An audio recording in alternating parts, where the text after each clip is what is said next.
Probability distributions. Discrete probability distribution. A discrete probability distribution consists of the values a random variable can assume and the corresponding probabilities of those values. The probabilities are determined theoretically or by observation. In a family with 3 children, the possible outcomes with regard to gender are 3 boys, 2 boys and 1 girl, where the girl is the youngest, the middle child, or the oldest. 1 boy and 2 girls, where the boy is the oldest, the middle child, or the youngest, and all 3 girls. A discrete probability distribution consists of the values a random variable can assume and the corresponding probabilities to those values. So it is basically a table with the values of the random variable and their associated probabilities. So we will need to identify our random variable. In this case, we will let x equal to the number of girls in a family with 3 children. The family could have no girls, 1 girl, 2 girls, or 3 girls. From our sample space, we can see that the probability that this family would have 0 girls is 1 out of 8. The probability that there will be 1 girl is 3 out of 8. The probability that there will be 2 girls is also 3 out of 8. And the probability that there will be all 3 girls is 1 out of 8.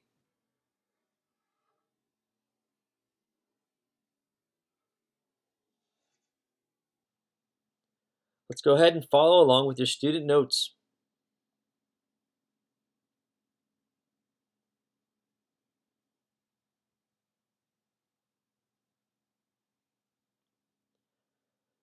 Construct a probability distribution for a random variable. Now, a variable is a characteristic or attribute that can assume different values. Perhaps more importantly, a random variable is a variable whose values are determined by chance.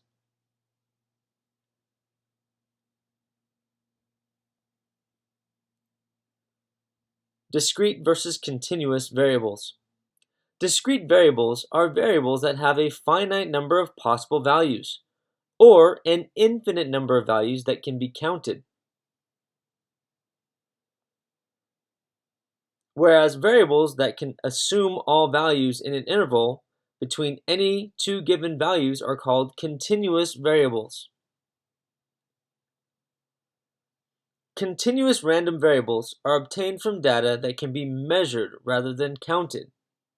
Typically, continuous random variables can take on values such as decimals and irrational numbers, whereas discrete variables must be counted, like whole numbers.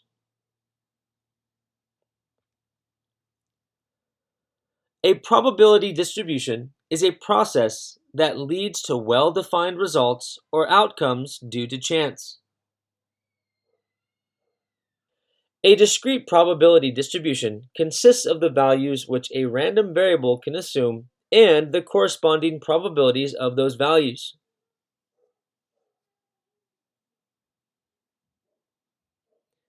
Probabilities are determined theoretically or by observation.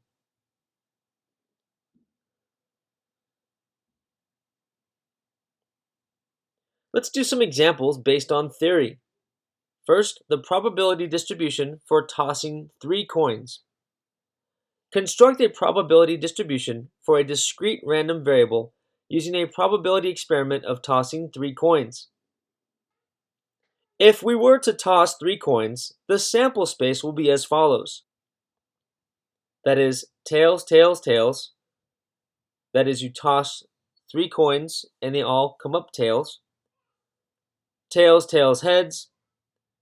Tails, heads, tails, and so forth. Let's go ahead and let x be the random variable of the number of heads that we get after tossing 3 coins. If that be the case, then the possibilities will be 0 heads, 1 head, 2 heads, or 3 heads.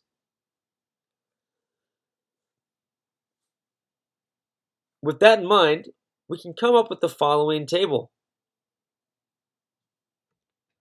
You'll notice here that your probability of getting each event is based on the fact that there are 8 events total. Once again, there are 8 events total. The event that there is all tails. There are 3 events where you get simply 1 head. There are 3 events where you get 2 heads. And there's 1 event where you get 3 heads. And since there are 8 total events, there is 1 out of 8 chance that you get all tails.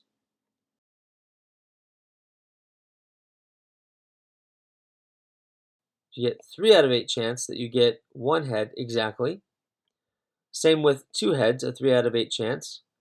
And finally, a 1 out of 8 chance you get all heads.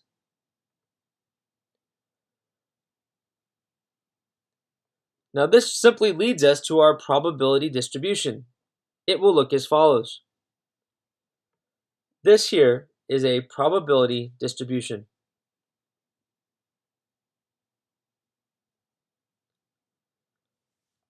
Let's do another one. This time, let's construct a probability distribution for rolling a single fair die. Keep in mind, if it's a fair die and it's 6-sided, there's a 1 in 6 chance of getting any of the given numbers on that die. So the sample space for single die roll is 1, 2, 3, 4, 5, 6, with, again, each outcome having an equal probability of 1/6, since, again, it is fair. That said, we can go ahead and create our probability distribution fairly simply. Again, keep in mind that X represents the X describes the event. P of X describes the probability of that event occurring. Let's go ahead and do an example based on observation. The Baseball World Series is played by the winner of the National League and the American League. The first team to win 4 games wins the World Series. In other words, the series will consist of 4 to 7 games, depending on the individual victories.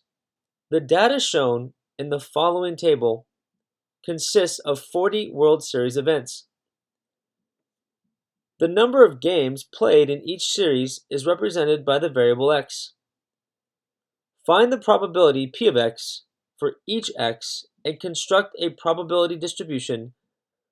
For the 40 World Series included, the winner was determined in 4 games 8 times, in 5 games 7 times, in 6 games 9 times, and by game 7, 16 times.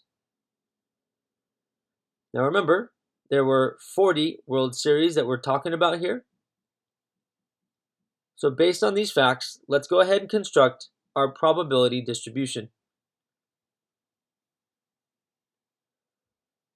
So once again, a winner was determined in 4 games, 8 out of 40 times, which gives us 0.2. A winner was declared by game 5, 7 times, 7 out of 40, 0.175. Here, a winner was determined on game 6, 9 times, 9 out of 40, 0.225. And finally, with the highest probability of this particular probability distribution, a winner was decided game 7, 16 times, giving us a probability of 0.4.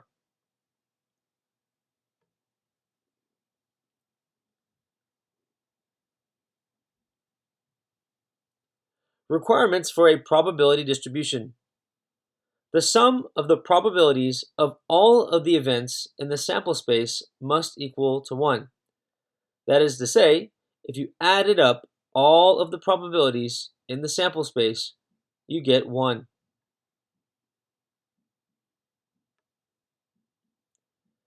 The probability of each event in the sample space, P of x, must be between 0 and 1.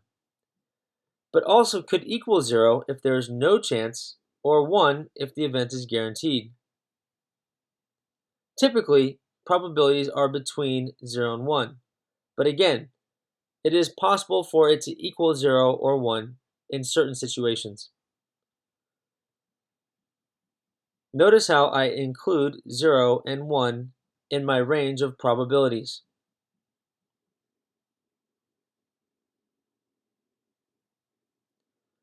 The sum of the probabilities of all events must equal to 1, since the sample space includes all possible outcomes of the probability. Let us recall that the number 1 represents 100%. The probability of any individual event must be a value from 0 to 1, and a probability cannot be a negative or greater than 1.